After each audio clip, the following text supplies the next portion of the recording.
कल का दिन इस देश की वीरता के इतिहास का वो स्वर्णिम दिन था जब रानी पद्मावती अपने साथ कई राजपुतनियों को लेकर धड़कते लाल शोलों के लपटों में कूद गई थी ताकि प्राण जाने के बाद भी उनकी अस्मिता अमर रहे। यह हमने शायद थोड़ी बहुत झलक फिल्मों में ही देखी। आज मैं आपको जो भी कह दूं वो कम होगा उसके सामने जो रानी पद्मावती ने किया, और रानी पद्मावती की वीर गाथा उन मेवाड़ियों के शौर्य गान के बिना क्या ही बताया जाए। तो आज मैं लाई हूं आपके सामने नरेंद्र मिश्र जी की वो कालजयी कविता जो उन्होंने मेवाड़ी गोरा बादल और उनके साथियों के शौर्य स्मरण पर लिखा है। और यकीन मानिए ये मेरा फेवरेट है, मेरा सबसे पसंदीदा है और आपको भी पसंद आएगा। सुनिए, मैं कोशिश करूंगी कि कविता के भाव के साथ न्याय कर पाऊं और आपकी कविता को पंक्तियों के संदर्भ भी बता पाऊं। यह बात तब की है। वीडियो को पहले लाइक कर दीजिए। जब चित्तौड़ के राजा रावल रत्न सिंह आतताई अलाउद्दीन खिलजी के हाथों कैद कर लिए गए थे, नरेंद्र मिश्र क्या लिखते हैं अब इसको बहुत ध्यान से सुनिएगा। दोहराता हूँ सुनो रक्त से लिखी हुई कुर्बानी, जिसके कारण मिट्टी भी चंदन है राजस्थानी।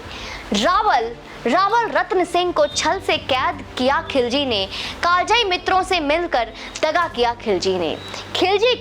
खिलजी का चित्तौड़ दुर्ग में एक संदेश आया जिसको सुनकर शक्ति शौर्य पर फिर अंधियारा छाया। 10 दिन के भीतर ना पत्नी का डोला यदि आया, यदि ना रूप की रानी को तुमने दिल्ली पहुंचाया। ये आपको याद होगा, ये आपने पहले भी देखा था किस तरीके से खिलजी ने रानी पद्मावती के बारे में ये बात कही थी। तो फिर राणा रत्न सिंह का शीशा कटा पाओगे, शाही शर्त न मानी तो पीछे पछताओगे। अब इसके बारे में आपको मतलब ही बता दूं। हम सब जानते हैं कि रानी पद्मावती का स्वर्ण सौंदर्य इस कदर अलाउद्दीन खिलजी के वासनाग्रस्त मन में धस गया था कि खिलजी किसी भी हाल में रानी पद्मावती को पाना चाहता था, क्योंकि इसने सुन रखा था कि वो बहुत ही खूबसूरत हैं। लेकिन खिलजी ये भी जानता था कि रानी राजपुतानी है और राजपूत की रानियां हरम की दासियां नहीं होती, वो होती हैं तो पूरे राजपूत समेत राज्य की आन बान और शान होती हैं। तो बस अलाउद्दीन खिलजी के पास छल के सिवा कोई चारा न था। उसने छल से राजा को कैद किया और चित्तौड़गढ़ में यह संदेश भेज दिया। अब आगे जानते हैं कि आगे इस संदेश का चित्तौड़गढ़ में क्या असर हुआ, क्या फर्क पड़ा। आगे जानते हैं। यह दारुण संवाद लहर सा दौड़ गया रण भर में, यह बिजली की तरह क्षितिज से फैल गया अंबर में। ये सारे खबर फैल गए, महारानी हिल गई, शक्ति का सिंहासन डोला था, सतत्व मजबूर जुल्म विजय स्वर में बोला था। राजपूतों के लिए चुनौतियां कोई नई बात नहीं थी। ऐसी चुनौतियां के छाती पर चढ़कर नाचने का हुनर तो मेवाड़ी माँ के गर्व से ही सीख कर आते हैं। लेकिन इस बार कुछ भी मेवाड़ियों के हक में नहीं था।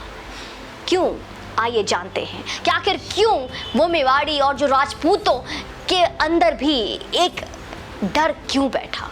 रुष्ट हुए बैठे थे सेनापति गोरा रणधीर, जिनसे रण में भय खाती थी खिलजी की शमशीर। अन्य अनेकों मेवाड़ी योद्धा रण छोड़ गए थे, रत्न सिंह की संधि नीति से नाता तोड़ गए थे।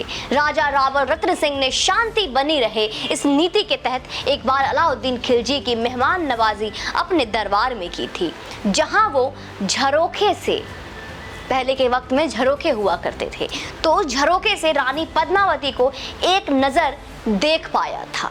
पर दोस्तों, इतिहास में जहाँ पे ये चीज़ दिखाई गई थी, एक ये भी सच है जहाँ पे ये भी कहा जाता है कि फिल्मों में जिस तरह से दिखाया गया रानी पद्मावती का वाकई में कभी सूरत खिलजी देख ही नहीं पाया था। ये भी एक हकीकत है।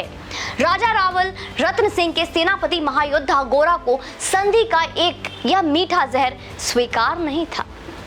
अब आप ये सोचिए, गोरा का राजपूती खून ये कैसे स्वीकार कर लेता कि कोई वैसी उसकी रानी माँ को देखे, कैसे स्वीकार कर लेता। संधि राजा ने स्वीकारी तो थी, तो इसके विरोध में जाने का बस एक तरीका था, गोरा के पास की वो सेना छोड़ वन में चला जाए, और उसने वो कर दिया और उसके साथ कई मेवाड़ी और भी थे जो वन को चले गए।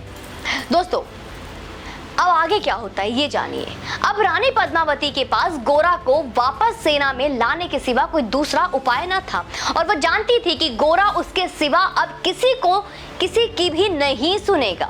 तो आगे फिर क्या किया होगा रानी ने, अब आगे सुनिए। पर रानी ने प्रथम वीर गोरा को खोज निकाला।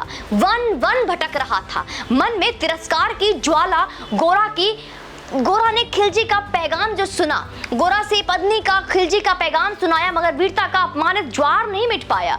बोला, मैं तो बहुत तुच्छ हूँ, राजनीति क्या जानूं, निर्वासित हूँ, राज मुकुट की हट कैसे पहचानूं। बोली पद्मावती, समय नहीं है वीर क्रोध करने का, अगर धरा की आन मिट गई तो घाव नहीं भरने का। दिल्ली गई पत्नी तो पछताओगे, जीते जी राजपूती कुल खो जाओगे। राणा ने जो कहा किया वो माफ करो सेनानी, यह कहकर गोरा को कदमी पर झुका। पद्मावती रानी, ये क्या करती है? गोरा पीछे हट बोला और राजपूतनी गरिमा का फिर धधक उठा था शोला। महारानी हो तुम, सिसोदिया कुल की जगदम्बा हो, प्राण प्रतिष्ठा एक लिंग की ज्योति अग्निगंधा हो। जब तक गोरा के कंधे पर दुर्जय शीश रहेगा, महाकाल से भी राणा का मस्तक नहीं कटेगा। तुम निश्चिंत रहो, महलों में देखो समर भवानी और खिलजी देखेगा केसरिया तलवारों का पानी। राणा के सकुशल आने तक गोरा नहीं मरेगा, एक पहर तक सर कटने पर धड़ युद्ध करेगा। एक लिंग की शपथ महाराणा वापस आएंगे, महाप्रलय के घोर प्रभंजन भी न रोक पाएंगे। शब्द शब्द मेवाड़ी सेनापति का था तूफानी, शंकर के डबरू में जैसे जाएगी वीर भवानी, जिसके कारण मिट्टी भी चंदन है राजस्थानी। दोहराता हूं सुनो रक्त से लिखी हुई कुर्बानी। रानी पद्मावती ने जब तक गोरा को उसके कुल के अभिमान से नहीं झिंझोरा, गोरा अपने हट पर अड़ा रहा। और जैसे ही रानी ने उसे ये कह दिया कि तुम हट करते रहो मेरे महाराज के लिए अलाउद्दीन के पास जाने का जवाब अपने राजपूती शान को क्या दोगे, ये भी सोचो। सुनते ही गोरा ने रानी को राजमहल लौट जाने और महाराज का इंतजार करने को कहकर युद्ध समर में अपने आने की दुदुम्बी बजा दी। खिलजी मचला था पानी में आग लगा देने को, पर पानी प्यासा बैठा था ज्वाला पी जाने को। गोरा का आदेश हुआ, सज गए 700 डोले और बांकुरे बादल से गोरा सेनापति बोले, खबर भेज दो खिलजी पर, पद्मिनी स्वयं आती है, अन्य 700 सखियां भी वो साथ लाती है। स्वयं पद्मिनी ने बालक का कुमकुम तिलक किया था, दिल पर पत्थर रखकर भीगी आंखों से विदा किया था। और 700 सैनिकों जो यम से भिड़ सकते थे, हर सैनिक सेनापति था, लाखों से लड़ सकते थे। एक एक कर बैठ गए, सज गई डोलियां पल में, मर मिटने की होड़ लग गई थी मेवाड़ी दल में। हर डोली में एक वीर था, 4 उठाने वाले, 5 ही शंकर के गण की तरह समरमत वाले। गोरा उसके भतीजे बादल और 700 डोलियों में 5 वीर, 5 सब मिलकर 3500 सैनिक की फौज दिल्ली कुछ कर गई। अलाउद्दीन खिलजी के दिल दहलाने को अलाउद्दीन ने खुशी के मारे मरा जा रहा था कि रानी अब उसकी हो जाएगी, लेकिन स्वयं काल उसकी ओर बढ़ चला था। दोस्तों, बजा कूच का शंख, सैनिकों ने जयकार लगाई, हर हर महादेव की ध्वनि से दशो दिशा लहराई। गोरा बादल के अंत से जगी जोत की रेखा, मातृभूमि चित्तौड़ दुर्ग की फिर भी भरकर देखा। कर अंतिम प्रणाम चढ़े घोड़ों पर सुबह अभिमानी, देशभक्ति की निकल पड़े लिखने वो अमर कहानी, जिसके कारण मिट्टी भी चंदन है राजस्थानी। दोहराता हूँ सुनो रक्त से लिखी हुई ये कुर्बानी। जा पहुंची डोलियां एक दिन खिलजी के शरहद में, उधर दूत भी जा पहुंचा खिलजी के रंग महल में। बोला, शहंशाह मलिका बनने आई है पद्मिनी रानी, अपने साथ हुस्न की कलियां भी लाई हैं। एक मगर फरियाद उसकी फकत पूरी करवा दो, राणा रत्न सिंह से एक बार मिलवा दो। खिलजी उछल पड़ा कि फौरन यह हुक्म दिया था, बड़े शौक से मिलने का शाही फरमान दिया था। खिलजी अपने वासना के भूत से इतना बहक गया था कि उसे जब दूत का यह आग्रह मिला कि रानी एक बार महाराज से मिलना चाहती हैं, तो वो मान गया। लेकिन आगे सुनिए कि रानी तो थी नहीं, फिर भी इस मार्ग से क्या मिला था। वह शाही फरमान दूत ने गोरा तक पहुंचाया। गोरा झूम उठे, क्षण बादल को पास पहुंचाया। बोला, बेटा वक्त आ गया अब कट मरने का, मातृभूमि मेवाड़ धरा का दूध सफल करने का। ये लोहार पद्मिनी भेष में बंदे गृह जाएगा, केवल 10 डोलियां लिए गोरा पीछे जाएगा। यह बंधन काटेगा, हम राणा को मुक्त करेंगे। घुड़सवार कुछ उधर आड़ में ही तैयार रहेंगे। जैसे ही राणा आए वो सब आंधी बन जाए और उन्हें चित्तौड़गढ़ दुर्ग पर वो सकुशल पहुंचाए। अगर भेद खुल जाए कि वो पल में देर न करना और शाही सेना आ पहुंचे और फिर बढ़कर रण करना। राणा जाए जिधर शत्रु को उधर न बढ़ने देना और एक यवन को भी उस पथ पांव न धरने देना। मेरे लाल लाडले बादल आन न जाने पाए, तिल तल कट मरना मेवाड़ी मान न जाने पाए। यानी कि सेनापति गोरा रानी बनाकर एक लोहार को राजा के पास भेजने वाला था, जो राजा की बेड़ियां काट सके और राजा के महल सकुशल लौटने का रास्ता बना सके। इस प्रयोजन की बागडोर उन्होंने अपने 18 साल के भतीजे बादल को सौंपी और समझा दिया कि जान जाए तो जाए, महाराजा बिना खरोच के महल पहुंच जाए। अब आगे सुनिए, वीडियो काफी लंबी है, पेशेंस चाहिए आपका, लेकिन जरूरत है आपके लिए। ऐसा ही होगा, काका राजपूती अमर रहेगी, बादल की मिट्टी में भी गौरव की गंध रहेगी। तो फिर आ बेटा बादल, सीने से तुझे लगा लूं, हो ना सके शायद अब मिलन, अंतिम लाड़ लड़ा लूं। यह कहकर बाहों से भरकर बादल को गले लगाया। धरती कांप गई, अंबर का अंतस्मन भर आया। सावधान कह पुनः पथ पर बढ़ा गोरा सेनानी, पहुंच लिया झट से मुड़कर बूढ़ी आंखों का पानी। जिसके कारण मिट्टी भी चंदन है राजस्थानी, दोहराता हूं सुन रक्त से लिखी हुई कुर्बानी।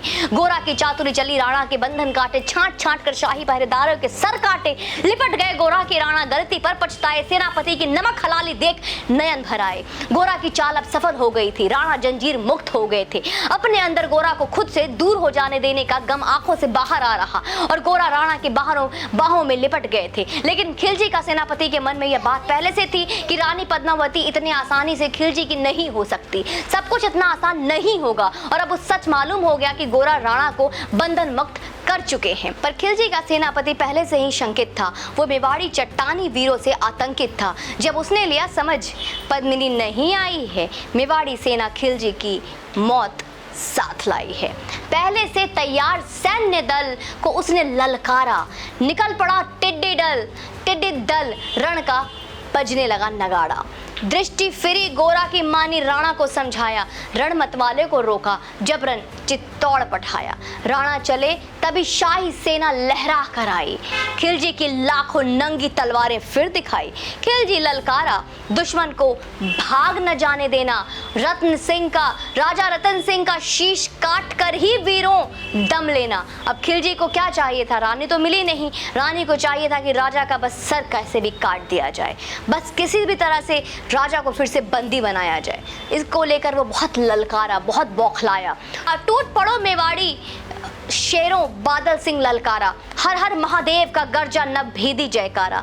निकल डोलियों से मेवाड़ी, बिजली लगी चमकने, काली का खप्पर भरने, तलवारें लगी खटकने। अब राणा के पद पर शाही सेनापति तनिक बढ़ा था, पर उस पर तो गोरा हिमगिरी सा अड़ा खड़ा था।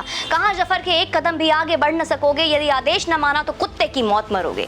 रतन सिंह तो दूर न उसकी छाया तुम्हें मिलेगी, दिल्ली की भीषण सेना की होली अभी जलेगी। यह कह के महाकाल बन गोरा रण से हुंकारा, लगा काटने शीश वही समर से रक्त को धारा। खिलजी की असंख्य सेना से गोरा घिरे हुए थे, लेकिन मानो वे रण में मृत्युंजय बने हुए थे। पुण्य प्रकाशित होता है जब अग्नित पापों से, फूल खिलता रहा असंख्य कांटों के संतापों से। वो मेवाड़ी शेर अकेला लाखों से लड़ता था, बड़ा जिस तरह वीर उधर ही विजय मंत्र पढ़ता था। इस भीषण रण से दहली थी दिल्ली की दीवारें, गोरा से टकराकर टूटी खिलजी की तलवारें। मगर कयामत देख अंत में छल से काम लिया था, गोरा की जंगा पर अरी ने छिपकर वार किया था। वहीं गिरे वीर का गोरा जफर सामने आया, शीश उतार दिया, धोखा देकर मन न आया। मगर वारे मेवाड़ी, गोरा का धड़ भी दौड़ा, किया जफर पर वार की कैसे जैसे सर पर गिरा हथौड़ा।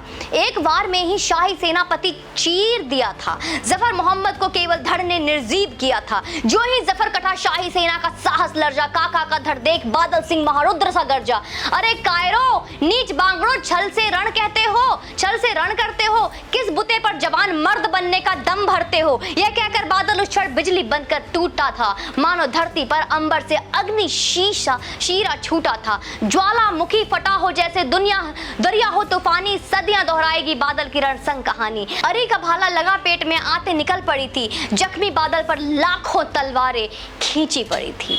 कसकर बांध लिया आंतों की केसरिया, पगड़ी से रंचक डिगा न वह, प्रलयंकर सम्मुख मृत्यु खड़ी थी। अब बादल तूफान बन गया, शक्ति बनी फौलादी, मानो खप्पर लेकर रण में लड़ती हो आजादी। उधर वीरवर गोरा का धड़ अरिदल काट रहा था और इधर बादल लाशों से भूतल पाट रहा था। आगे पीछे दाएं बाएं जमकर लड़ी लड़ाई, उस दिन समर भूमि से लाखों बादल पर दिखाई। मगर हुआ परिणाम वही कि जो होना था, उसको तो कण कण अरियों से शौन से धोना था। मेवाड़ी सीमा में राणा सकुशल पहुंच गए थे, गारों बादल तिल तिल कर रण में खेत रहे थे। एक एक कर मिटे सभी मेवाड़ी वीर सिपाही, रतन सिंह पर लेकर रंचक आंच न आने पाई। गोरा बादल के शव पर भारत माता रोई थी, उसने अपनी दो प्यारी ज्वलंत मणियां खोई थी। धन्य धरा मेवाड़, धन्य गोरा बादल बलिदानी, जिनके बल से रहा पद्मिनी का सतित्व अभिमानी, जिनके कारण मिट्टी भी चंदन है राजस्थानी। दोहराता हूँ सुनो रक्त से लिखी हुई कुर्बानी। गोरा बादल जैसा अमर सेनानियों का यह देश, जो आदिकाल से ही स्त्री अभिमान के लिए, स्वाभिमान के लिए प्राणहीन होने का दम रखता है, उस देश को सदा सपूतों को जयगान करते हैं। आज का ये वीडियो काफी लंबा रहा दोस्तों, लेकिन ये कविता हमेशा से मेरा पसंदीदा रहा है। ये कविता, ये एक एक शब्द हमें दर्शाते हैं कि एक रानी के सम्मान के लिए सैनिकों का, हजारों सैनिकों ने बलिदान दे दिया सिर्फ अपनी रानी के सम्मान को बचाने के लिए। तो हमें ऐसा ही बनना है और हम ऐसों के वंशज हैं। तो ये हमारा इतिहास है। बाकी आप भी क्या समझते हैं कमेंट सेक्शन में मुझे ज़रूर बताइए। और ऐसा सनातन परिवार चाहिए मुझे, तो इस सनातन परिवार को बढ़ाने के लिए मेरा सहायक बने और मेरा सहयोग करें। यूं ही चैनल पे बने रहें और वीडियो को शेयर करते रहें। जय हिंद, वंदे मातरम।